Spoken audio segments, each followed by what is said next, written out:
Rain poured down when the Uber driver dropped me off in front of the apartment building. I tried to dash into the building without getting soaked, but a truck passed by and shot ice-cold rainwater all over me. Perfect. I threw the apartment door open with a dramatic groan and a squish of wet shoes. Luke was working on his laptop at the kitchen island.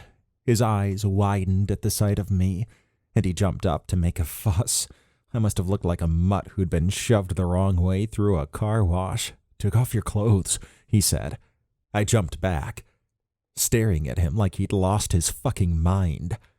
After the aggressive innuendo and setup nature of my evening, everything had begun to sound sexual. "What?" I croaked. He blinked. "You're soaking wet, Noah. I thought you might want to remove your dripping outerwear. You know, jacket, sweater." The man's eyebrows were raised in question. "You okay?" I blew out a breath. "Yeah, sorry, I just had a strange night, that's all." Luke reached for my jacket and began gently peeling it back from my wet sweater. "God, you're freezing and drenched. What the hell happened? I didn't even know it was raining." "I can't feel my hands," I said with a chuckle, "and I'm Canadian." "Being Canadian doesn't make you a superhero," he muttered as he hung my coat on a doorknob. He returned to help me pull off my sweater. "Kick off those shoes and let's get your socks off." I did as he asked, not really paying attention to what was happening because I was busy replaying the crazy night in my head. The Marian family had been absolutely bonkers crazy, but in the very best way. And I was beginning to think their desire to set me up was an honest attempt to help me meet people in my new town. I realized Luke was mumbling something while he helped me dry off.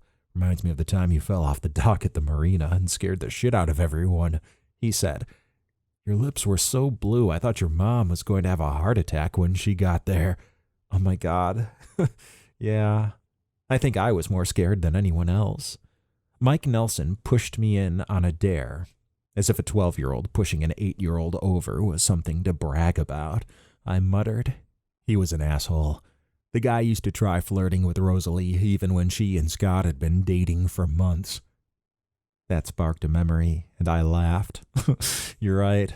Then Rose would use Mike to make Scott jealous. One year, Scott didn't ask her to the school dance, so she convinced Mike to ask her instead. Scott got so mad he broke Mom's glass mixing bowl. It was Christmas, and I thought she was going to rip his head off.